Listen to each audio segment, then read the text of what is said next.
Hello, all you coin aficionados out there, and welcome to the DC Coin World International Coin Channel.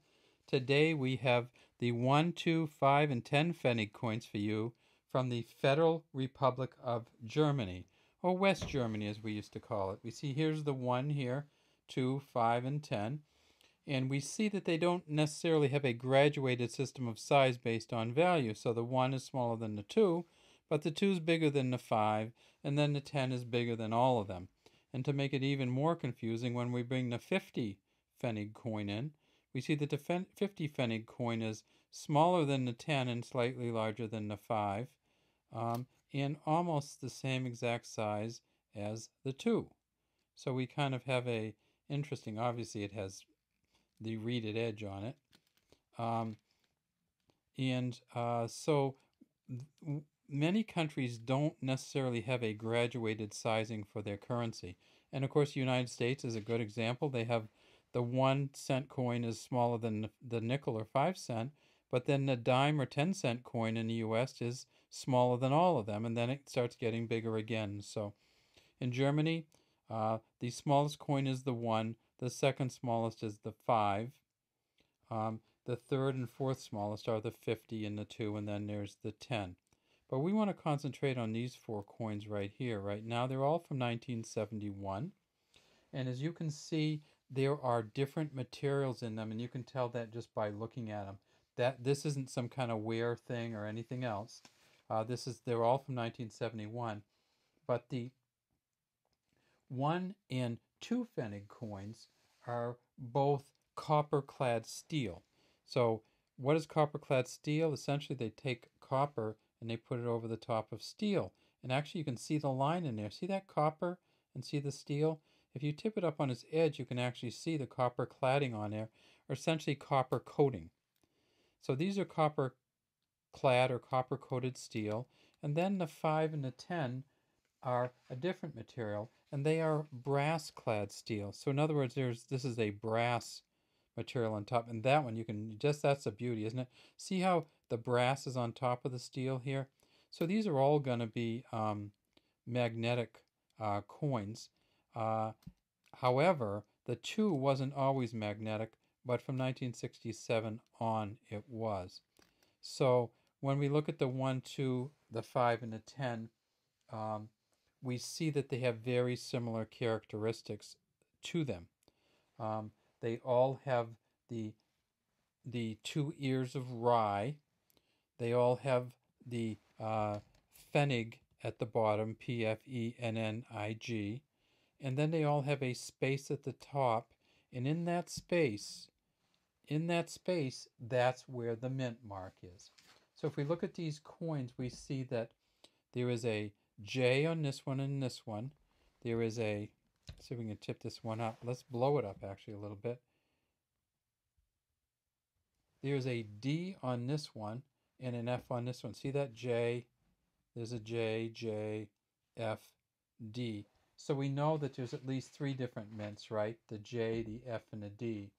And it turns out that in 1971, there were more than 3 different mints.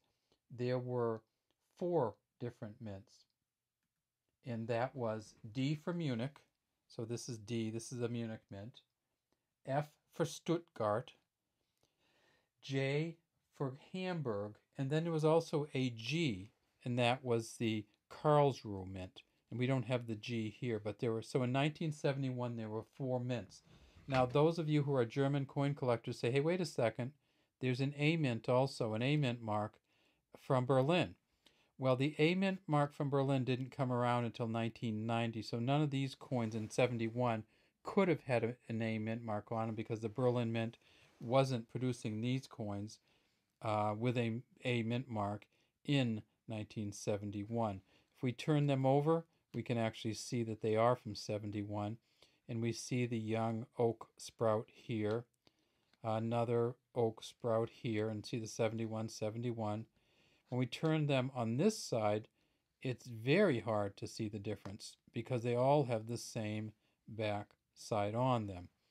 And these particular coins had this same image on both sides, other than the date, from 1950 on.